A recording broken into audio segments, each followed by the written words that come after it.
Bismillahirrahmanirrahim. Assalamualaikum warahmatullahi wabarakatuh. Selamat pagi teman-teman. Bagaimana kabarnya hari ini? Mudah-mudahan kita semua selalu sehat dan selalu dalam lindungan Allah Subhanahu wa Ta'ala. Kembali lagi bersama saya, Fira Istiama. Di video kali ini saya akan membahas mengenai grooming. Apa itu grooming? Apa sih tujuan dan manfaat grooming? Faktor-faktor apa yang harus diperhatikan ketika grooming? Dan prinsip apa yang ada pada grooming. Dan di akhir video saya akan menampilkan contoh grooming pada tenaga pendidik. Yuk simak videonya sampai beres ya. Grooming. Apa itu grooming? Grooming menurut Kamus Bahasa Inggris Indonesia artinya mengurus, merawat, rapih, pelihara. Sedangkan secara harfiah, grooming diartikan sebagai penampilan diri. Dalam hal ini, grooming diartikan sebagai penampilan diri seseorang yang terjaga dan selalu rapi secara keseluruhan, dari mulai ujung rambut sampai ujung kaki. Grooming sangat penting dalam kehidupan sehari-hari, terutama bagi orang-orang yang bekerja sebagai tenaga pelayan. Grooming dalam penampilan pelayanan prima diartikan sebagai penampilan diri tenaga pelayan pada waktu bekerja memberikan pelayanan kepada pelanggan. Setiap orang sudah tentu ingin selalu tampil serasi dan menarik agar disukai oleh orang lain. Karena penampilan diri yang menarik mencerminkan kepribadian seseorang. Orang yang berpenampilan menarik akan dinilai sebagai seseorang dengan kepribadian baik. Sebaliknya, orang yang kurang memperhatikan penampilannya dinilai sebagai orang yang berkepribadian kurang menarik. Well-groomed merupakan istilah dalam bahasa Inggris yang digunakan untuk menggambarkan seseorang yang berbusana resmi dengan baik dan menarik, yakni rapi, sopan, luwes, serasi, sesuai dengan etika dan tata krama yang berlaku di masyarakat. Tujuan dan manfaat grooming. Yang pertama, mencerminkan kepribadian yang baik, di mana penampilan diri seseorang dapat mencerminkan kepribadian yang baik dan memberikan kesan positif. Yang kedua, selaras dengan nilai keindahan dan tata krama, di mana penampilan diri seseorang perlu selaras dengan nilai keindahan dan tata krama yang berlaku dalam kehidupan di masyarakat. Yang ketiga, penampilan terpancar dari sikap dan kepribadian seseorang, di mana kita menyadari bahwa kecantikan bukan semata-mata dari penampilan luar saja, tapi juga yang terpancar dari sikap dan kepribadian seseorang. Yang keempat, penampilan harus disukai oleh orang lain atau pelanggan, di mana penampilan pegawai yang mengatasnamakan suatu lembaga, instansi, atau perusahaan itu harus berpenampilan dengan disukai oleh orang lain atau pelanggannya itu sendiri. Selanjutnya, prinsip-prinsip dalam grooming. Nah, di sini kita akan membahas mengenai 7 prinsip dalam grooming. Yang pertama ada tata cara berbusana, di mana cara berbusana yang baik dapat mencerminkan kepribadian dan kewibawaan bagi seseorang yang memakainya, baik dari tingkat pendidikan, lingkungan, ataupun selera. Hal-hal yang perlu diperhatikan dalam berbusana diantaranya ada pemilihan jenis bahan busana, ukuran, model, teknik perawatan busana, desain, harga, usia, bentuk tubuh, warna kulit, cuaca, dan jenis pakaian.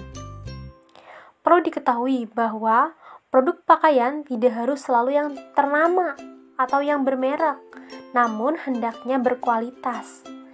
Dengan memperhatikan perpaduan warna, kesesuaian dengan tren mode, mengubah penampilan menjadi lebih baik, dan tidak lusuh ataupun tidak ketinggalan zaman. Yang kedua, tata cara berhias atau make up. Merias wajah harus dilakukan sewajarnya, sesuai dengan profesi, kesempatan, keperluan, serta kepribadian seseorang. Berhias yang baik ditandai dengan hasil riasan yang natural, tidak pucat namun tidak berlebihan. Yang ketiga, tata rambut dan hijab. Tata rambut yang baik adalah tata rambut dengan model dan penataan yang tidak mengganggu saat bekerja ataupun beraktivitas. Maka dari itu, pilihlah model rambut yang praktis dan hindari rambut yang terlalu panjang. Hal tersebut disesuaikan dengan bentuk wajah, bentuk tubuh, profesi, waktu, kepribadian, dan usia. Begitupun dengan penggunaan hijab.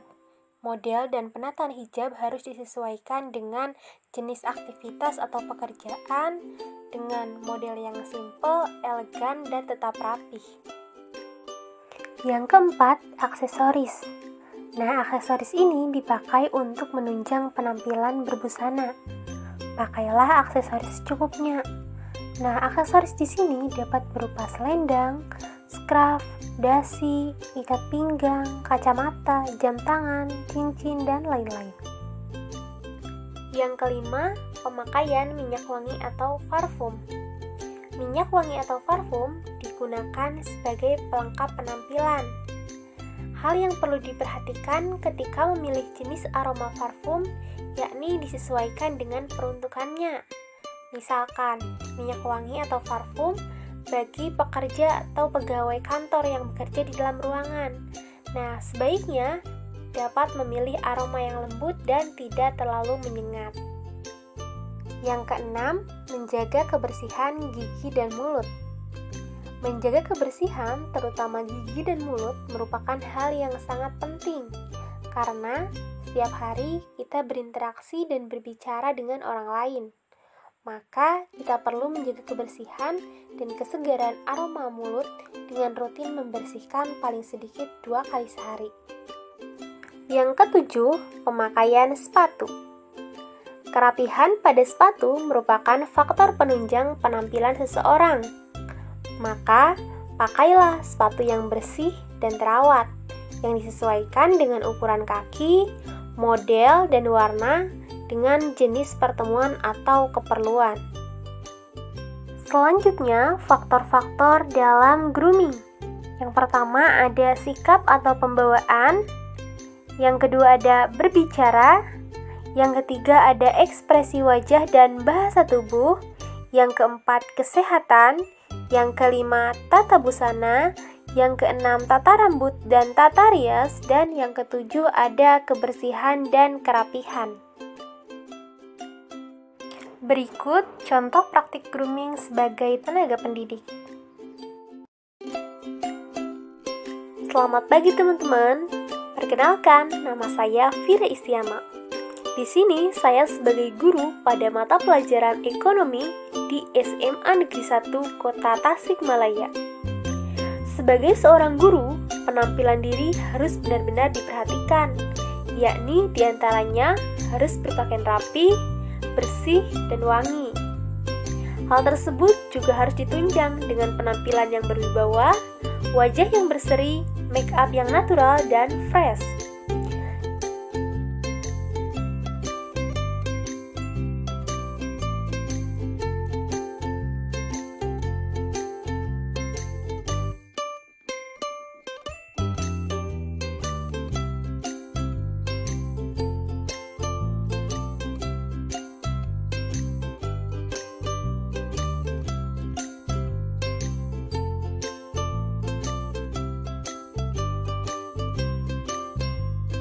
Dengan menunjukkan ekspresi yang ramah dan penuh semangat, peserta didik akan nyaman untuk belajar. Dengan demikian, peserta didik akan terbawa semangat dan energi positifnya ketika proses pembelajaran, sehingga proses pembelajaran menjadi asik dan tidak membosankan. Outfit yang saya kenakan diantaranya hijab. Hijab digunakan untuk memenuhi kewajiban sebagai seorang muslimah dalam menutup aurat. Penggunaan hijab harus selalu rapi, sopan, dan menutup dada. Hijab yang saya kenakan pada kesempatan kali ini yakni pasmina berwarna krem. Selanjutnya, seragam guru berwarna navy atau biru tua yang terdiri dari blazer dan rok span formal dengan ukuran standar, tidak terlalu ketat agar mencerminkan seorang pendidik sebagai seorang teladan.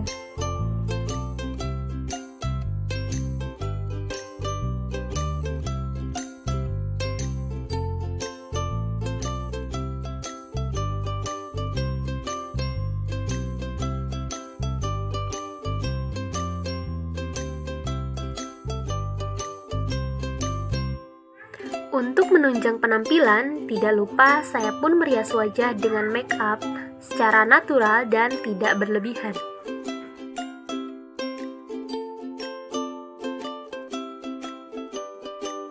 Make up digunakan agar wajah tidak terlihat pucat.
Selanjutnya, name tag. Name tag digunakan sebagai tanda pengenal dan kelengkapan seragam guru. Selanjutnya, jam tangan. Jam tangan sebagai aksesoris dan juga pengingat agar tepat waktu dalam proses pembelajaran. Selanjutnya, sepatu pantopel. Sepatu ini memberikan kesan formal tetapi tetap feminim, rapih, dan anggun. Tinggi sepatu disesuaikan lagi dengan kenyamanan seseorang agar tidak mengganggu dalam proses pembelajaran.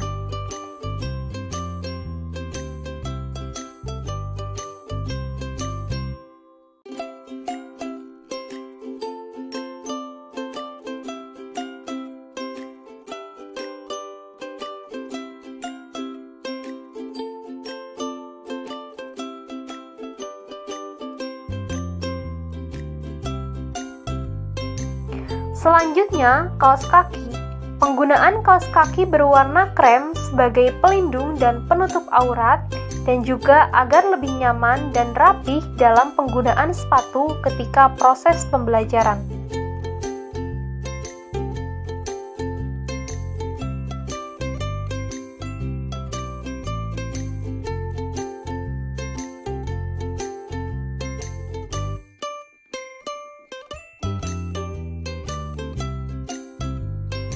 Selanjutnya, juga membawa buku referensi sebagai panduan dalam penyampaian materi pada proses pembelajaran.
Sekian materi grooming yang dapat saya sampaikan. Mudah-mudahan bermanfaat. Terima kasih sudah menonton. Wassalamualaikum warahmatullahi wabarakatuh.